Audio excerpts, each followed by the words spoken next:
tunataka tutengeneze hizi hospitali zetu za level 1 and 2 ndio watu wakiwa na hizi magonjwa ndogo ndogo wasikuje zile hospitali kubwa, kwa sababu unaona kama sasa tuko katika hii janga ya corona na tuwezi kuwa sisi wote tunaenda hospitali moja.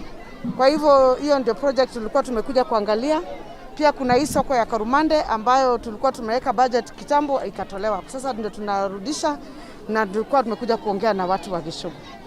Alafu pia tukawaletea message kutoka Mheshimiwa Rais ya chakula yake. Nisema waangalie kwa sababu hatuwezi kuwa tunapitisha budget ambayo inasaidia wananchi wanabadilisha. Kama sasa ukisikia kama wametoa mafuta na barabara sasa ndio tungekuwa tunatengeneza kwa sababu hakuna mvua. Hiyo ndio shida ile ambayo iko. Kwa hivyo hiyo ndio tulikuwa tunasema wanyoroshe, ndio kama tuko na agenda ya serikali inapita. Siwezi sema ati without involving, kwa sababu kama hiyo stadium ya WAIGURU ni stadium ni devolved function. Mimi ndio nimepeana, niliomba rais akaniambia atatupatia pesa tutengeneze WAIGURU.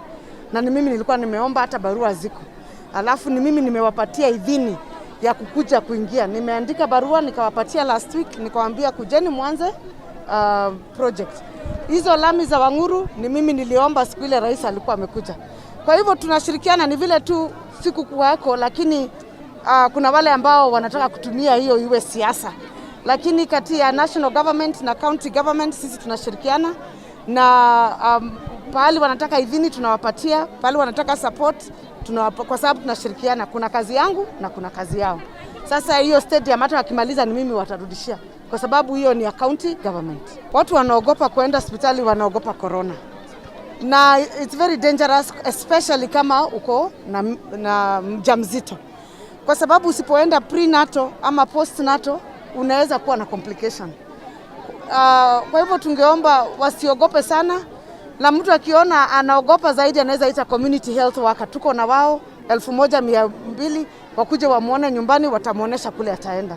Na tumepatia wafanyikazi wetu masks na sanitizer, ndio kama kuna shida wasiwapatie ugonjwa. Lakini tunaelewa hata wewe mwenyewe usijui kama unasikia uko na hiyo nguvu ya kuenda. Ukiangalia hizo namba hata sisi tunaogopa.